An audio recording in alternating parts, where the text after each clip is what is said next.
Hi, so today I'll be presenting my poster for protein-protein interaction network analysis through consensus prediction and virtual reality visualization. Many proteins function with other proteins in the cell, but they can only perform these functions through interaction with other proteins. So therefore, in order to understand the entire function of a cell, all of the biological functions therein, we need to understand the full protein-protein interaction network that is latent to that cell. So the computational pipeline that we've developed is this program called PEPI. It's a consensus method where we take two input protein sequences. We put those through a bunch of different independent modules. Each of those modules gives its own prediction, and those predictions get combined together using a Bayesian consensus model, which gives you your final interaction likelihood. These methodologies, two of them, depend on the idea that if you identify something that's homologous to something that already interacts, then you can then pretty easily say that your input sequences are also interacting. One way that this is done is through sequence interology, which is just blast searching. The other is using a dimeric threading program called Spring to search with structural homology. The other modules of this pipeline include a functional association data lookup through the string database, and then also a sort of rescue module where if nothing is identified in any of these other databases, we can still use a neural network to classify whether the two sequences interact. And this is done by turning the sequences into fixed length vector using the conjoint triad method. So now that we have a computational pipeline, we decided to apply it to a specific biological system. In our particular interest, we wanted to apply it to SARS-CoV-2 and the human interaction network. So here in this drawn out network, everything that's a red circle is a COVID protein, and everything that's a blue circle is a human protein. Basically, how we designed this is we just collected the proteomes of both SARS-CoV-2 and the human proteome and paired them against each other in all-by-all fashion, put each pair of sequences through the PEPI pipeline, and collected anything that met a classification threshold. So this is the network we ended up getting out of that.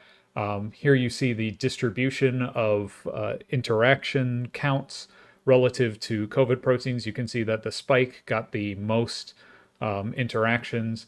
And then here you have the top rated interaction of the network, the one that was predicted with the highest confidence, and it's the spike ACE2 interaction.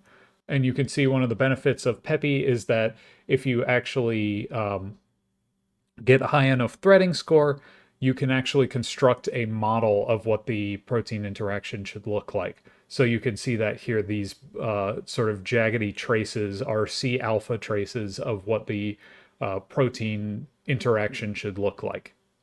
So as you can see above, one of the issues that we ran into with 2D protein interaction visualization is that the network tends to get a little messy in terms of its structure.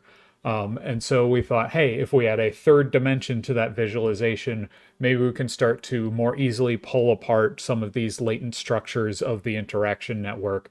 And so in order to do that, we developed this tool called Falcon, which not only renders biological networks in 3 dimensions, but also does it in virtual reality. So you can actually manipulate these networks as if they were real tangible objects.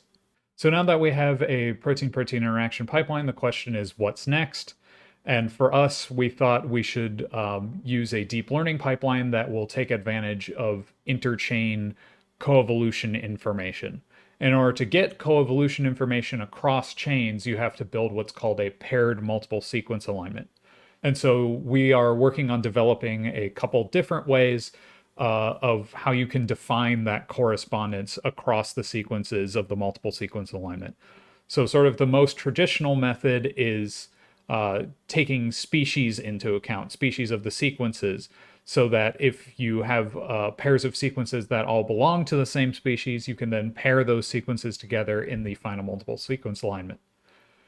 So some other methods that we've developed include a method in which we just take the member sequences of the two multiple sequence alignments, pair them all by all, and then use sort of a quick and dirty classifier such as the CT classifier in the PEPI pipeline to classify each of these pairs and let it tell us which of those are most likely to be actually interacting. And then we include any pairs that meet some classification threshold. Another methodology that we're working on is simply just picking the pairs from the set of all by all pairings that optimize the amount of interchain coevolutionary information we're getting.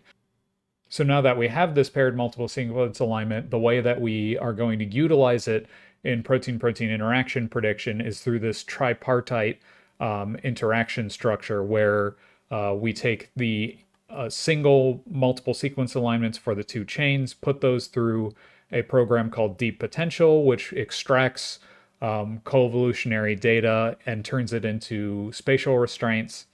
And then we're going to put the paired multiple sequence alignment into this middle part of the trident where we have retrained Deep Potential to do extraction of coevolutionary information specifically on the interchain region of the distance map. So then we just take these 3 bits of information, turn them into a fixed length vector, and put that into a more traditional fully connected neural network model or whatever model we need to do to get this to work. This is all preliminary because we don't have the actual interchain Deep Potential model trained yet, but this is the plan moving forward.